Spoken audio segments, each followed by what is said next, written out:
Chronicles of a Gooner. Like and subscribe. Chronicles of a Gooner. Harry Symeou time. Arsenal. Come on, you Gunners. Arsenal. Chronicles of a Gooner.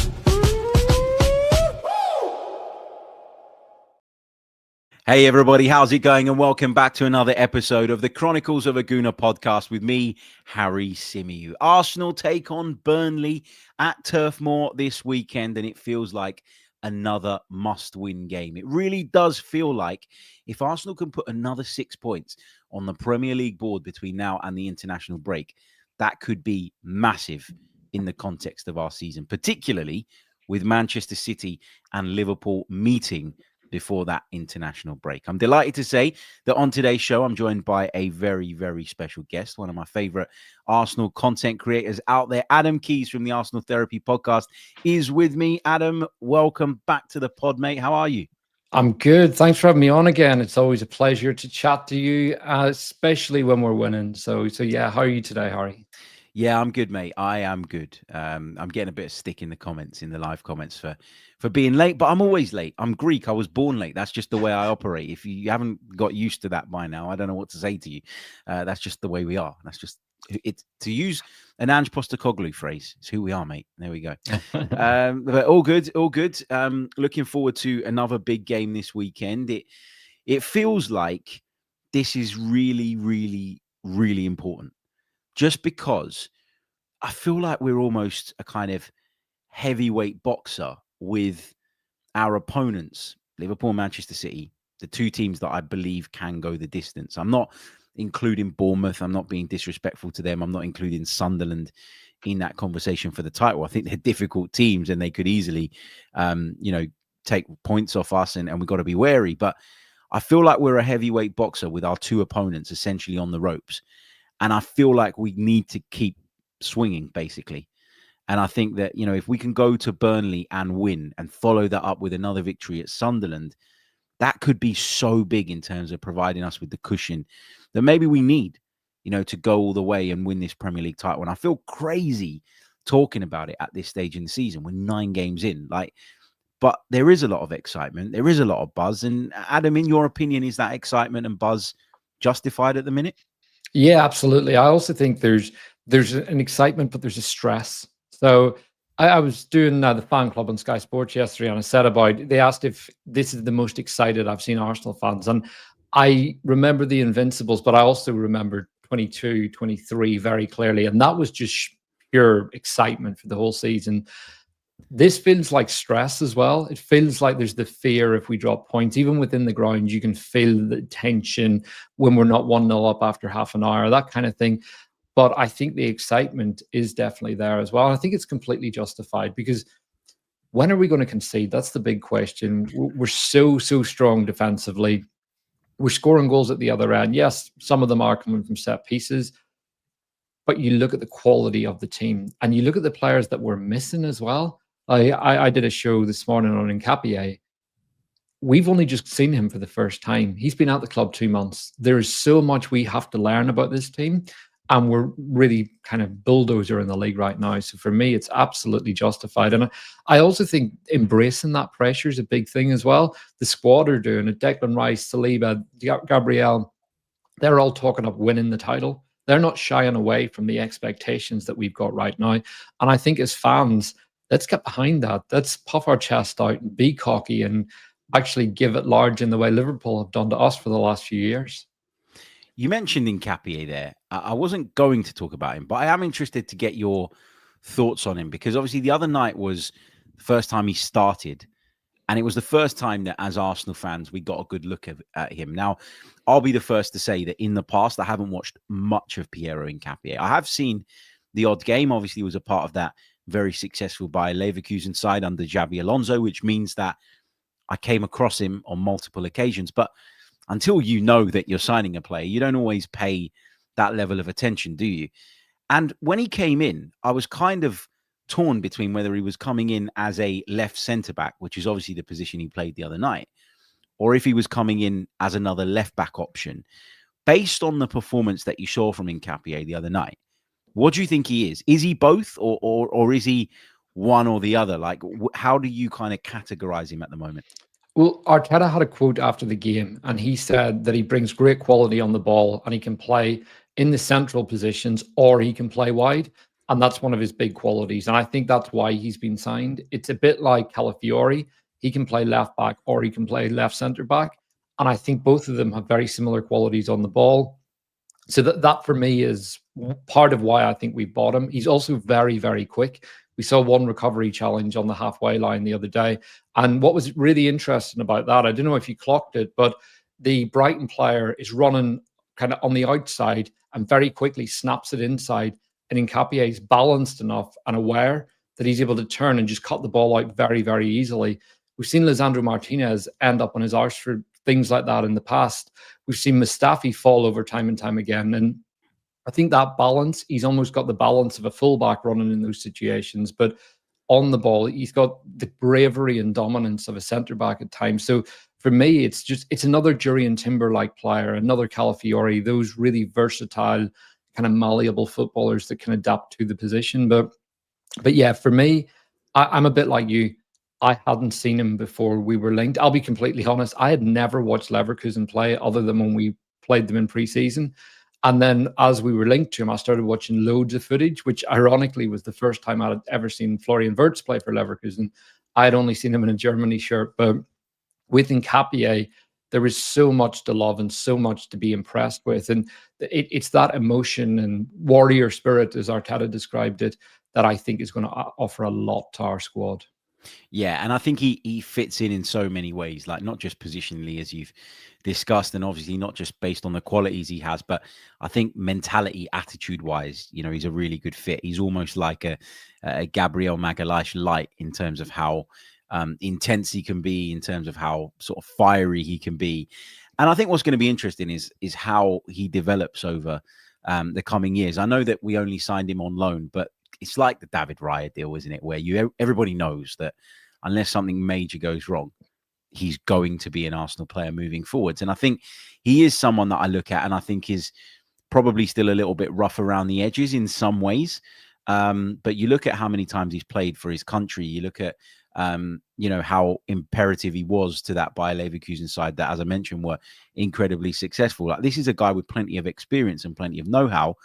But I think to get to that top level, I think he's just going to need a little bit of polishing. And I think Mikel Arteta is the guy to do that because we've seen him do it with very similar players and get magnificent results from it. I'm going to release a Patreon pod that we did yesterday for everyone, I think, a little bit later on this afternoon. It's just a 20-minute pod on sort of the way Arsenal are being covered at the moment, the talk around Arsenal, and why I think that what that has done is it's brought us all together in a weird way. Like, for years and years and years at Arsenal, there's been divides. There's no doubt about that. Some wanted Wenger to stay, others wanted him to go. Some wanted Arteta, others didn't. Some thought that Arteta should have been sacked at a certain point. Others thought he shouldn't. Like, there's always been divides. And I think when you've got a massive fan base like ours, you're always going to get that. You're always going to get differences of opinion. And that's absolutely fine. But there's a part of me now, Adam, that looks at the kind of landscape and thinks, actually, do you know what? We are probably more united than we've ever been. And it's not just because we're playing well and getting results. It's in part because even Mikel Arteta's biggest critics are now looking at some of the criticism that we're getting and thinking, hold on a minute, we're winning here.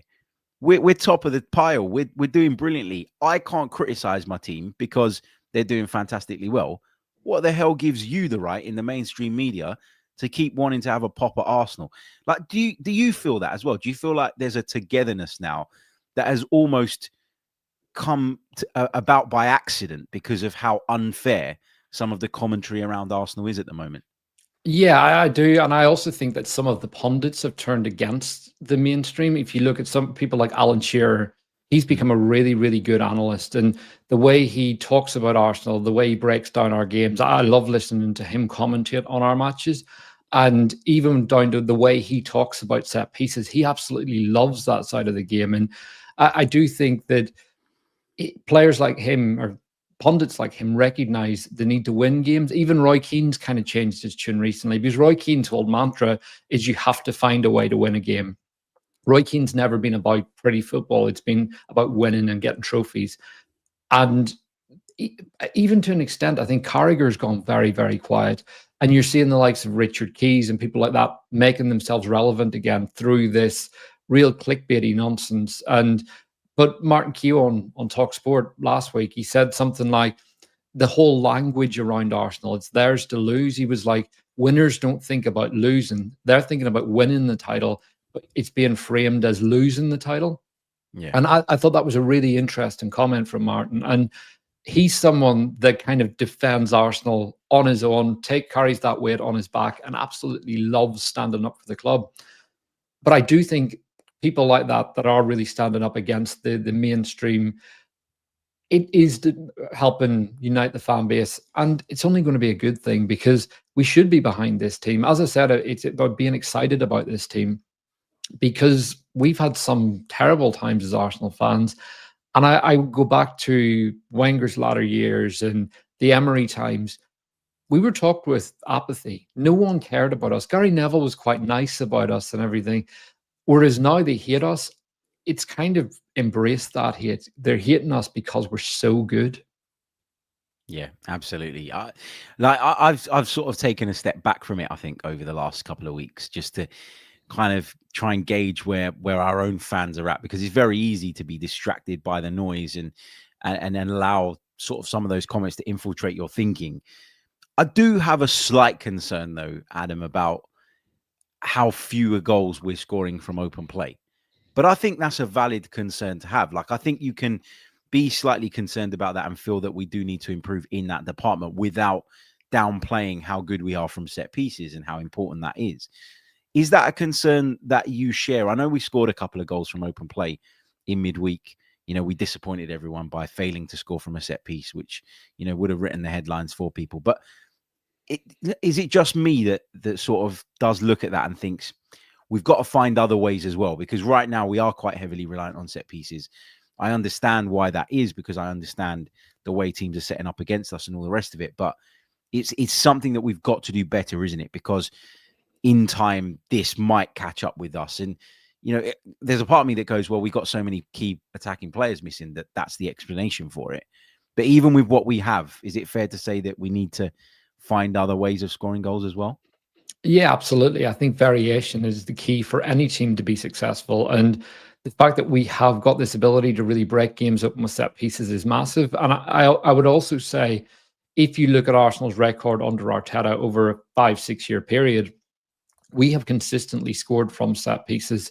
A big reason for that is Gabriel. There's no getting away from the fact that we've got a 6'3" monster in the box that attacks everything like his life depends on it. Yeah. But we've also got players like Saliba, Timber in there who cause real problems. Gyökeres now getting goals from set pieces. These players want to attack the ball. I would also add that some of the goals are from the second phase as well. Zubimendi's volley against Forest, that was classed as a set-piece goal. That is a huge volley from the edge of the box. Ez's scissor kick against Palace, again, that ball's knocked down and becomes the second phase. So it's not a case of every ball is put into the box and Gabriel's heading it into the back of the net. Yes, that is a big factor, but we are scoring in a variety of ways from set pieces, and the delivery is great every time. But we are 17th for open play goals.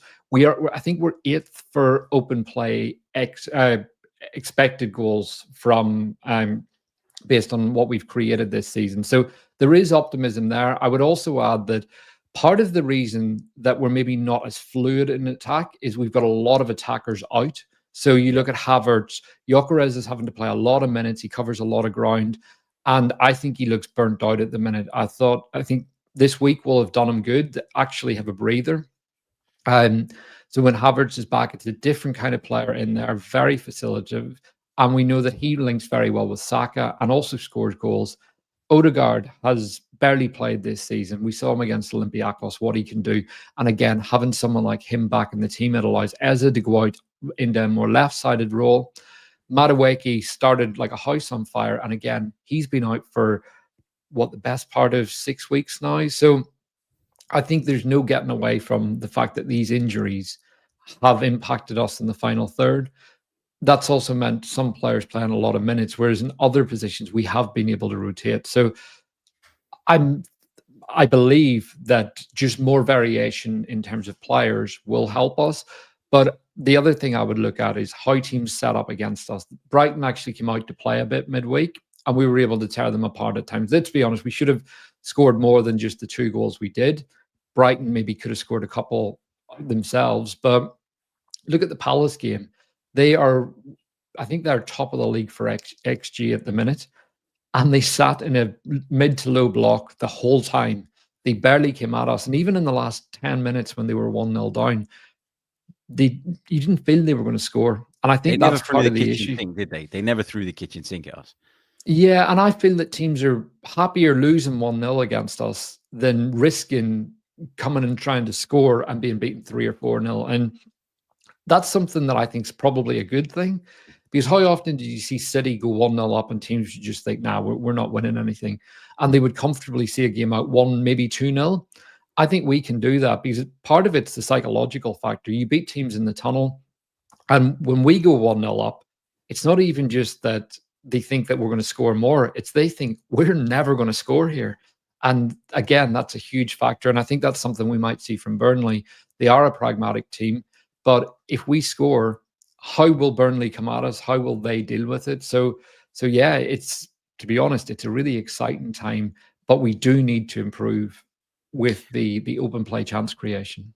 Yeah, I agree with that. And I think also when we're talking about Arsenal being this kind of defensive, monster and the set piece sort of power and prowess that we have, where I sort of look at some of the kind of media narrative around us and think it's unfair, and I think it has its negatives, I do think there is some positive to it as well, in that, first of all, as I mentioned, I think it's united us in a lot of cases. I think there's a lot of people out there that would have been very, very quick to criticize Arsenal and Arteta, but when the team's picking up results, feel like they can't be critical, and rightly so, and they're now sort of going, well, hold on a minute, what sort of validity does your criticism have when you're dishing it out, even when we're winning?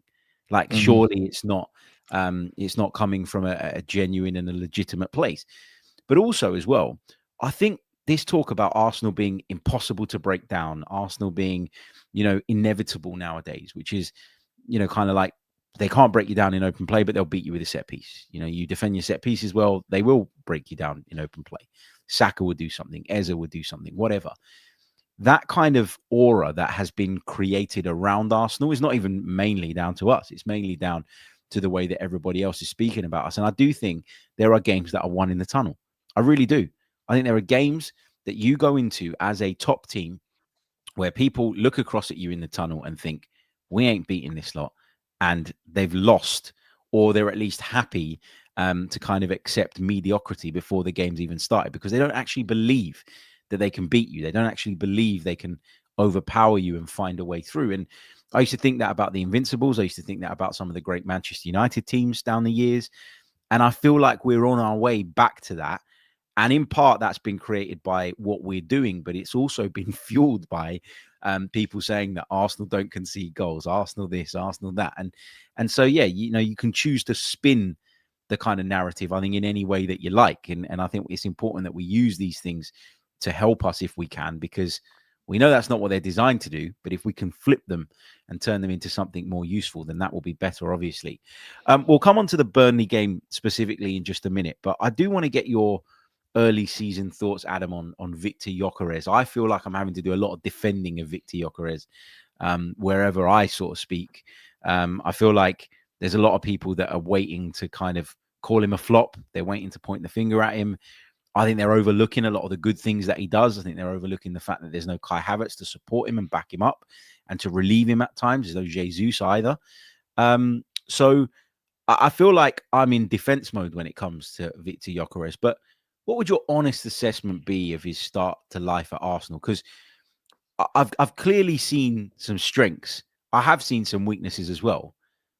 But I don't think they're things that concern me too much, if that makes sense. Yeah, I have got mixed feelings on this. I'm like you. I see the positives, and I do feel a bit in defense mode. But then there's other things that I can't ignore. And I think I grew up watching Thierry Henry and Robin van Persie play for Arsenal.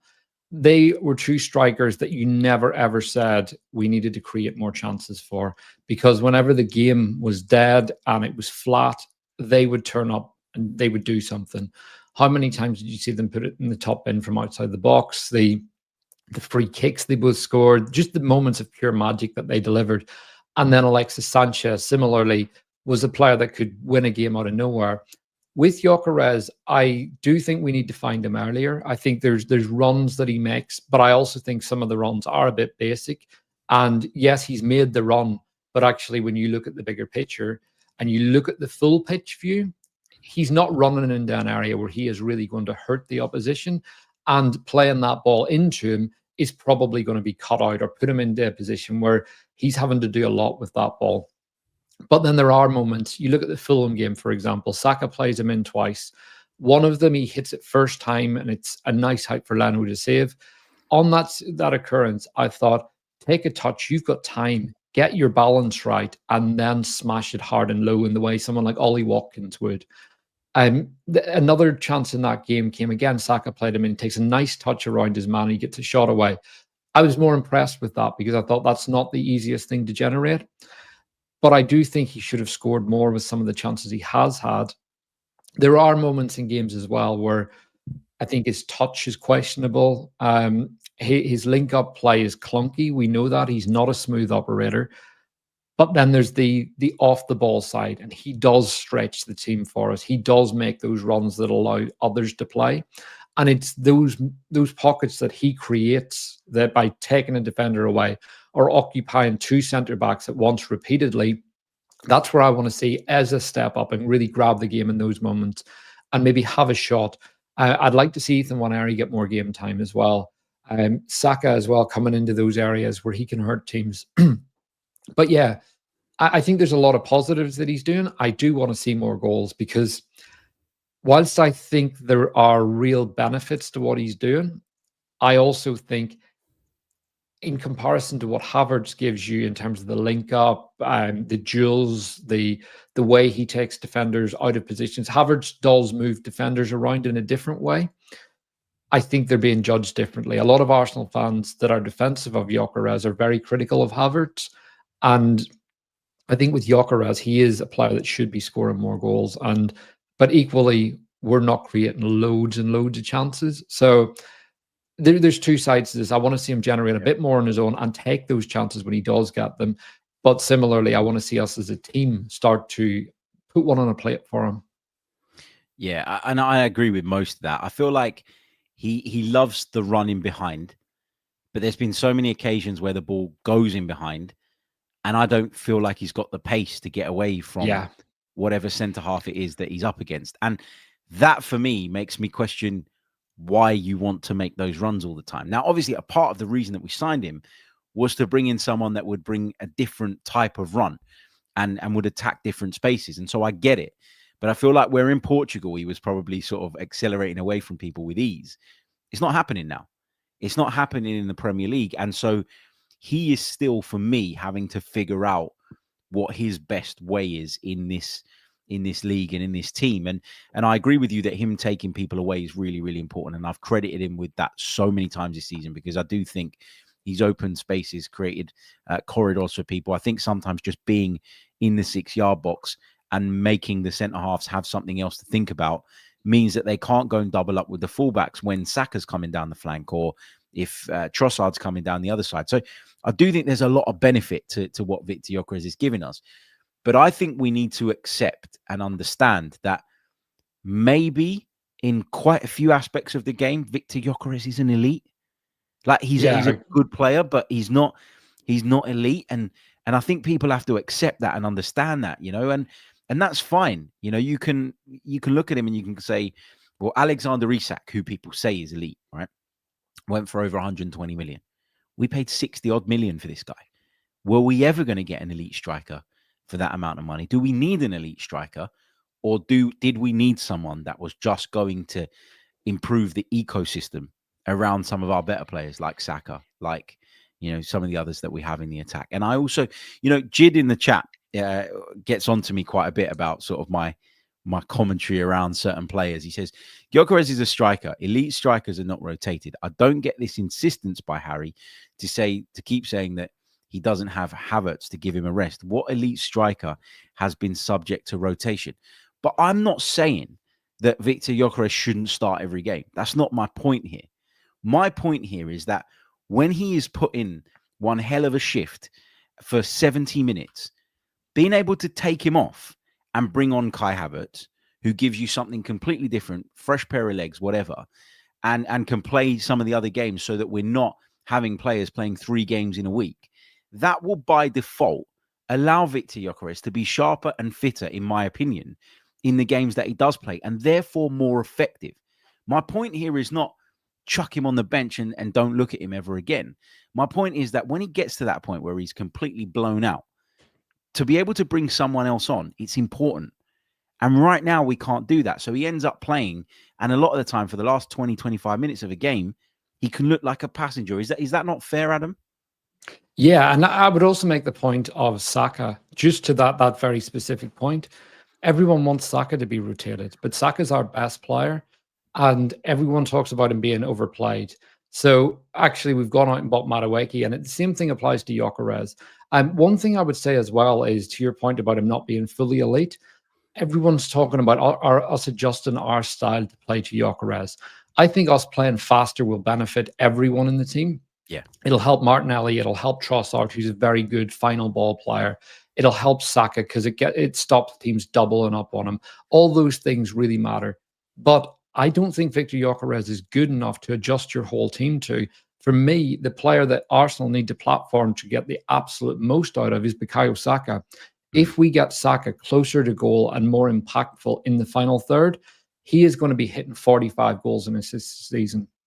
And I don't think that number is unrealistic. He's come close to that in the past. He also gets big goals in big moments against big teams. And that, for me, is the player that we need to maximize. And if Viktor Gyökeres' role is to ultimately create more space for him and get in the end of some chances that we maybe wouldn't have scored in the past, great. But it's really Saka. I would also argue that Havertz is a better player than Gyökeres. I think they're different profiles. Havertz gives you much more all-round, but Gyökeres is probably a better finisher. We just haven't seen it yet. And having that contrast of profiles is very interesting. But people say we need to create for Gyökeres the way City create for Haaland. If you watch Haaland, a lot of City's chances are actually because Haaland is so elusive in the box. 1 minute he's got 3 defenders on him. Next minute you've got this 6'5" monster just completely free. And that's because he is so intelligent in and around the box that he buys himself those yards. And you look at the goal Haaland scores against us. Very nice pass to Renders. He runs the length of the pitch and he outpaces every one of our players. And the minute he's through on goal, he looked like he had run 3 yards, not 60. And we can't compare strikers to Haaland. And that was always my argument of the Arsenal need a striker. Arsenal will win the league if we sign a striker. What people really meant was Arsenal need Haaland. And those truly elite strikers are so difficult to come across. And I don't think Viktor Gyökeres is in that category, but I do think that he has got some elite qualities, but not an elite all-round game in the way someone like Haaland does. Yeah, I thought your point there was bang on. You don't build a team around the Gyökeres. You build the team around the Haaland because the output is going to be there. With Gyökeres, and I've said this about Gyökeres, Madueke, and a couple of others, and it's why I'm not sitting here saying that we're going to win the league. Okay, because it is early. I think we can. I think we should. I'm getting to the point where I expect it now more than I'm kind of sort of hoping for it, which is great. It's a great place to be. But the reason I'm reluctant to say we're absolutely categorically 100% going to go on and do it is because there's some players that I'm uncertain about with regards to what their outputs are going to be. Gyökeres is one of them. I have no idea how many goals Viktor Gyökeres is going to get this season. I have no idea how that 39 or whatever it was that he got in Portugal is going to translate to Premier League numbers. I have no idea how many goals I'm going to get from Madueke. I have no idea how many goals I'm going to get from Eze over the course of the season either. I don't know what I'm going to get from Martinelli because he goes through good and bad periods. I don't know what I'm going to get from Trossard. That uncertainty that I have around some of our attacking players is the one thing holding me back from going this is our year. That doesn't mean it won't be, but that's my worry. That's my concern. That's where I'm looking at this team and thinking, I still need you to prove something to me. I don't need the defense to prove anything to me. I don't need the midfield to prove anything to me. But in terms of attacking outputs, I still need something that gives me a clearer indication of where these guys are going to finish the season in terms of outputs and numbers. And I know football's not black and white like that. And, Trossard might have an underwhelming season, for instance, but Martinelli has a better one, which balances that out. That's fine. But we're going to have to wait and see. And that's that uncertainty that I'm a little bit concerned about. Let's move on to the Burnley game specifically. We'll take a really, really brief pause, and when we come back, we'll focus on the trip to Turf Moor. We'll get Adam's thoughts. We'll also get some of your thoughts from the live chat as well. So keep them coming. Thanks for all the interaction so far. Quickly before we break, if you haven't done so already, make sure you leave a like on the video and subscribe to the channel if you're with us on YouTube. If you're listening to us on Apple or Spotify, leave us a review. You know the drill. And if you'd like to go one further and support the pod on Patreon, you can do so. Patreon.com/The Chronicles of Aguna. The link is in the description below. We bring you a bonus pod after every single match. Not only do you get access to those episodes, but you also get every other episode completely ad-free. Plus, you become part of the Patreon community. You can join us in the chat, and you can basically call me out for the shit I talk via Patreon with a direct message, and I will respond to those. Right, we're going to take a really short pause. When we come back, we will focus on that trip to Turf Moor. Arsenal going to Burnley this weekend in search of another big 3 points. You're listening to the Chronicles of a Gooner. Like and subscribe. That's right. You're listening to the Chronicles of Aguna. Like and subscribe. You know the drill by now. Adam, let's get into Burnley. What we'll do is we'll start off by sharing some statistics. I know people like a good statistic when it comes to talking about some of the upcoming games that we've got. Let's have a look at this here. This is from the BBC Sport website. So season so far, of course, Arsenal sit top of the pile, which is great to see. Burnley down in 16th at the moment. But do you know what? They've got 10 points on the board, and that is better than I was expecting from them. So fair play to them. They've only scored 4 less goals than us as well, which is, I don't know if you want to give that as credit to them or if you want to say that that's a little bit alarming from our perspective. In terms of recent results, they've won their last 2 Premier League games. They won at Leeds, at home to Leeds, and they've won at Wolves. Obviously, Wolves in a bit of trouble. Arsenal's recent results columns is just W after W after W, which is obviously amazing to see. Previous meetings between the two clubs, there have been 98. Arsenal have won 48 of those games. Burnley have won 29, and there's been 21 draws. The last time we met was in the 23-24 season. Arsenal beat Burnley 3-1 at Emirates Stadium and won 5-0 on the 17th of Feb 2024. Let's have a look at some of these I love these little snippets that the BBC Sport website do. They're fantastic. Burnley have won just one of their 18 Premier League games against Arsenal, picking up a 1-0 victory at the Emirates in December 2020. Was that during COVID? I think that was during COVID, wasn't it? When we went on that abysmal run. It was, yeah. They scored from a corner, if I remember correctly. I just remember us going through that horrendous run at the time. Arsenal are unbeaten in their last 11 away league games at Burnley since a 2-1 loss in December. And that was back in 1973 under Bertie Mee. So this myth that Arsenal going to Turf Moor is a tough thing. I'm not going to downplay what they're doing this season. I'm not looking to do that. But my point is we do go and get results at Burnley. People used to say, they can't do it at Blackburn. They can't do it at Bolton. They can't do it at Burnley. Never really understood why Burnley were thrown into that. Burnley haven't scored more than once in any of their 18 Premier League games against Arsenal. 9 goals in total, the most any side has faced another without scoring twice in a match. So basically, if Arsenal score more than one, they should win this game based on the statistics and based on the history of it. Arsenal have won 23 of their last 24 Premier League games against promoted sides, including the last 13 in a row. That's a good sign. The only exception in this run was a 1-0 defeat at Nottingham Forest in May 2023. Burnley have won each of their last 2 Premier League matches. The Clarets haven't strung 3 wins together in the top flight since April 2022. under Michael Jackson. Michael Jackson, while manager Scott Parker last did so in April 2019 as Fulham boss.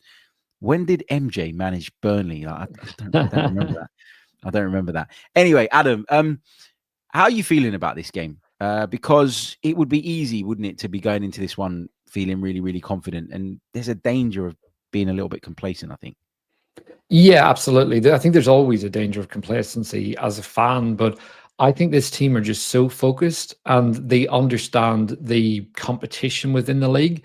One of the factors of that may be the number of players we've bought from within the Premier League, that these players know that every game's a scrap. And you go to somewhere like Burnley and you have to be switched on. If you're not, you can be found out. And I think we go out with players like Gabriel, Declan Rice, and so on, that are just real leaders and they're there for every occasion, not just the big games. And that's something that we've had in the past. We've had players that were very fair weather players that could turn up and excel and entertain, but they could also disappear whenever the chips are down.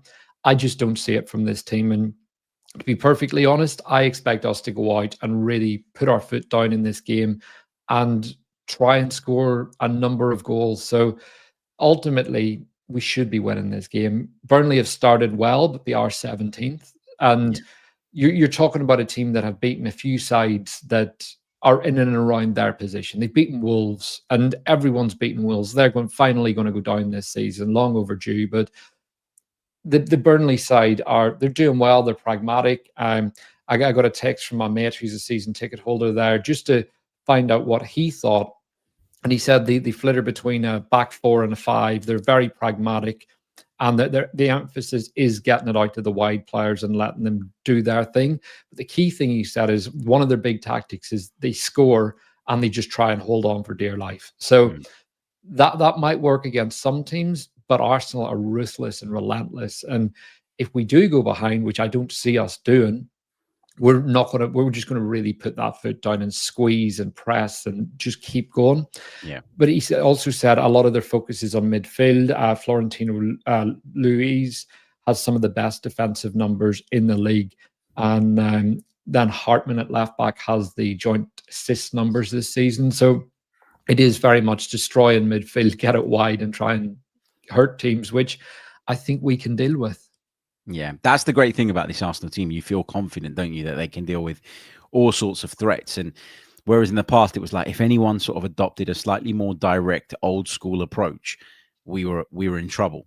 Tried to play us at the modern brand of football and we'd play you off the park. But sort of go back to basics and play the kind of Pulis, Allardyce type football, and we had a problem. And I feel like, as you say, Arsenal nowadays are built to deal with that. They are built to compete physically as much as they are in terms of, in fact, I would argue they're more built to compete physically than they are technically at times. And that means that, that sort of Burnley approach is probably being the key word, going to cause us too many problems, we hope, this weekend. Let's move on to the starting 11. As our guest today, I'm going to let you pick the starting 11 that we go with on today's show. I'll chip in with some thoughts, but I'm going to let you pick the 11 that you would pick to go to Burnley. I'm assuming you're not looking to change the system too much, the shape too much. I know it's mapped out as a 4-3-3 here. I know there's variations in our midfield, but is it a no-brainer in goal for you? Yeah, as good as Kepa was against Brighton, I think we know who our keeper is. Yeah. What's your back line, Adam? How's that looking? Well, this is one that's a bit up in the air at the minute because it depends on the fitness of a couple of players. So I'll give you the update that Mikel Arteta has given at his press conference, which was why we were live. He has said, let me just bring it up to make sure that I'm reading off the right thing because I've just come across it on X. That's why I've been looking down at my phone because I know he was due to speak at 10 o'clock. So I've been trying to kind of keep an eye out if there's any quotes, any comments. So this was the fitness update from Mikel Arteta. Martinelli's expected to miss tomorrow's game at Burnley. Saliba is a doubt, but could make it. And the hope is that Havertz, Madueke and Odegaard will be back for the North London derby. So that's after the international break. So no sign of any of those three returning. But Saliba is at the very least in contention. And Gabriel Martinelli is expected to miss the game. So, I mean, would you? I wouldn't risk Saliba, would you? Honestly, it depends on how fit he is. That's what it comes down to. I think it's he could have trained for a few days and we know nothing about it. If he's fit, I would play him, and I just think what Saliba gives you is so important. But at the same time, if he's not available, you've got Mascara to come in. But at right back, I think it's a no-brainer with Jurriën Timber. He's just been phenomenal. He's fast becoming one of my favorite players in an Arsenal shirt, and he's just a warrior in there. Let's assume Saliba's not available and go with Mascara, just because quite often when we hear someone's a doubt, we're not risking them at the minute. Then Gabriel, and I also assume that Calafiori is fit, given the fact that he wasn't mentioned there. Yeah. So yeah. Midfield three, I think, will be Rice, Zubimendi, and Eza. Yep, I agree with that. No objections from me so far. Rice, Zubimendi, and Eza. There we go. And in attack, And then up front, Saka, Gyökeres, and probably Trossard.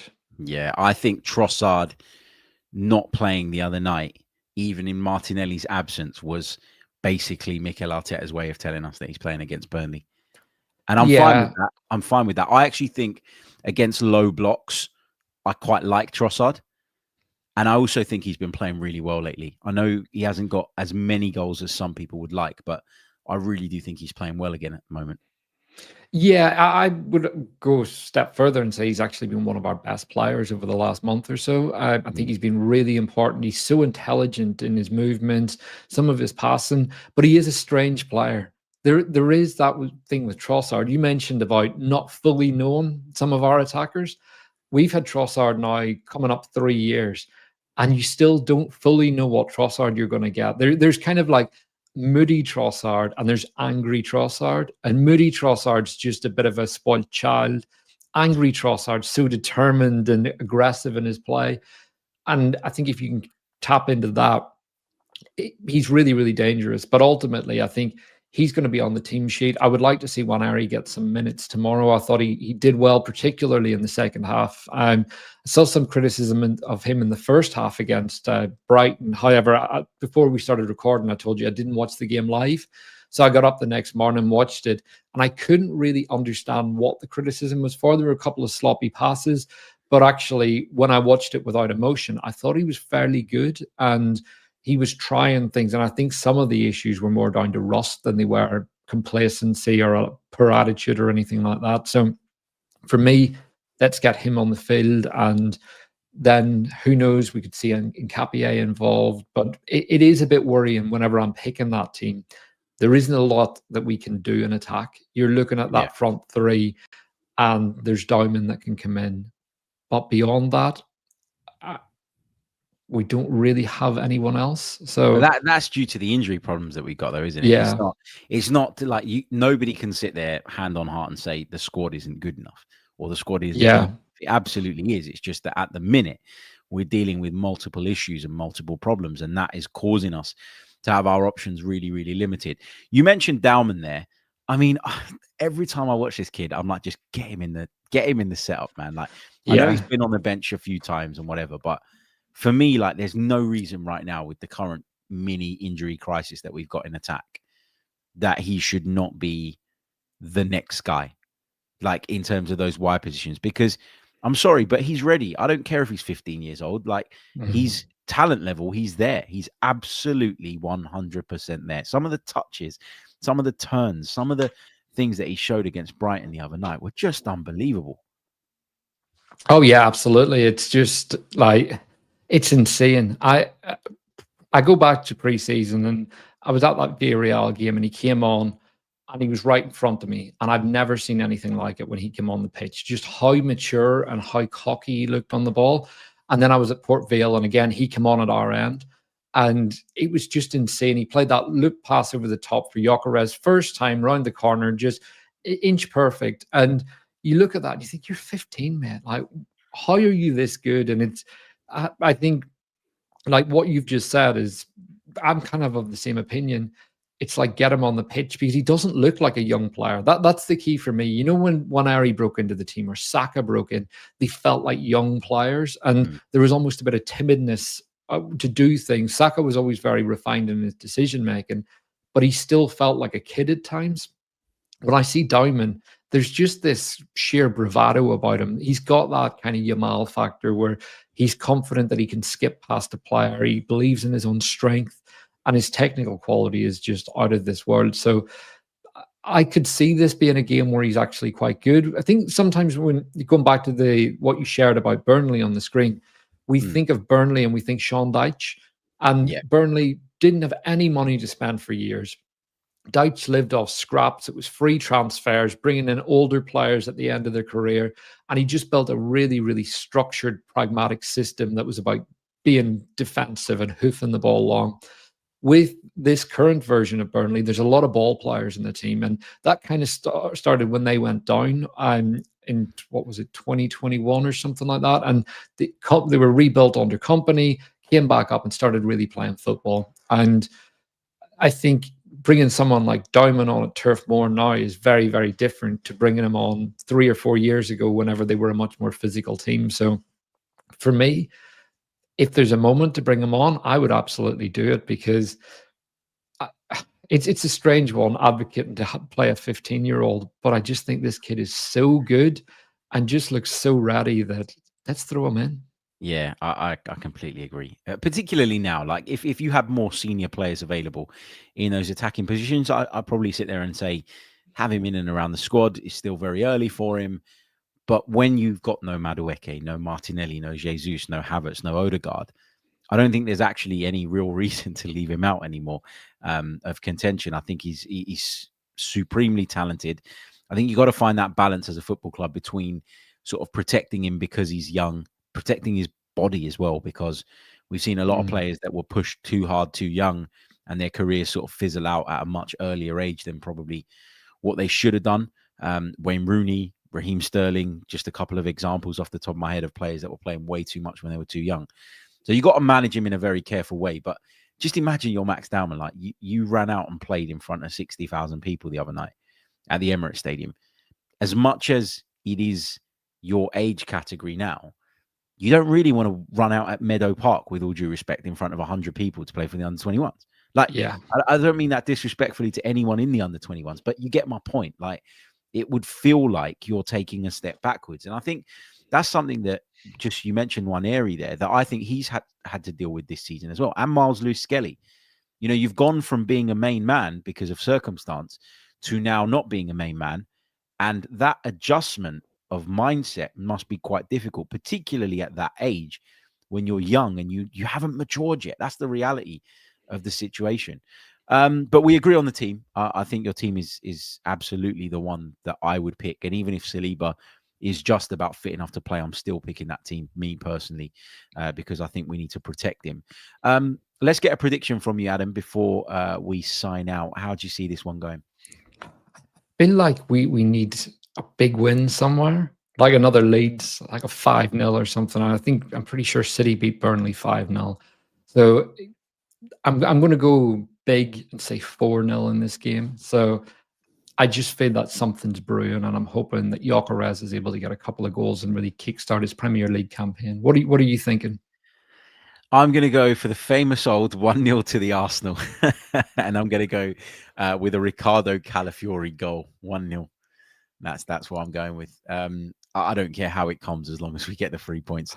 I really feel like Burnley and Sunderland are just games that we just need to win. Yeah, I agree. And particularly with City and Liverpool meeting as well before the international break. You know, they either both drop points or one of them drop points. So, you know, there's a real good opportunity for us to just kind of extend that lead if we can keep our focus and do our bit. Obviously, we've got the Prague away game in between as well, which isn't going to be easy. And that's not ideal. But I feel like because we're 3 from 3 in the Champions League, if we do have to slightly rotate in that one, I'll be okay with it. So let's let's see how it goes. Yeah, and also we've got a tough run after the international break, so getting these points on the board now is crucial. I wouldn't mind a few fake injuries up at Sunderland as well, whereby players then miss their international breaks and don't go off with their countries. But anyway, Adam, it's been an absolute pleasure, mate. Thank you for joining me. Let people know where they can find your brilliant work. As I said right at the top, Adam is one of my favorite Arsenal content creators. Really enjoy his stuff. I think it's always well thought out, really well put together and well delivered. So let people know how they can find it. Thanks for that. I really appreciate the kind words. You can find me on Arsenal Therapy on YouTube, and you can find me on Twitter on X at AdamKeys_. Got a video out today on Hincapie, so I appreciate anyone checking that out. And thanks again for having me on the show. I'll need to get you back on mine very soon. So yeah, always a pleasure to come on here and chat. It's one of my favorite podcasts. So keep up the great work. Thank you very much, mate. And yeah, anytime, man. Anytime you want me, just drop me a message. No problem at all. We'll be back with another episode on Saturday morning. We'll bring you a mailbag episode. It won't be a long one, but we will bring you an episode on Saturday morning to give you something to listen to if you're heading up to Burnley. So make sure you check that out. We will probably release yesterday's Patreon episode to the masses a little bit later on in the day as well. Lots going on. So make sure you're subscribed. Make sure you leave a like on the video. If you're with us on YouTube, if you're listening on Apple or Spotify, please do leave us a review. And if you want to go one further, you can become a Chronicles of a Gooner patron via the link in the description.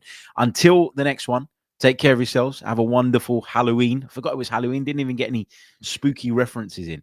I've just seen a message pop up saying Happy Halloween, and it's reminded me. So apologies that I wasn't with my finger on the pulse today, but it is what it is. Have a spooky Friday or whatever they say for Halloween. Until the next one, goodbye. Chronicles of a Gooner. Like and subscribe. Chronicles of a Gooner. Harry Symeou time. Arsenal. Come on, you Gunners. Arsenal. Chronicles of a Gooner.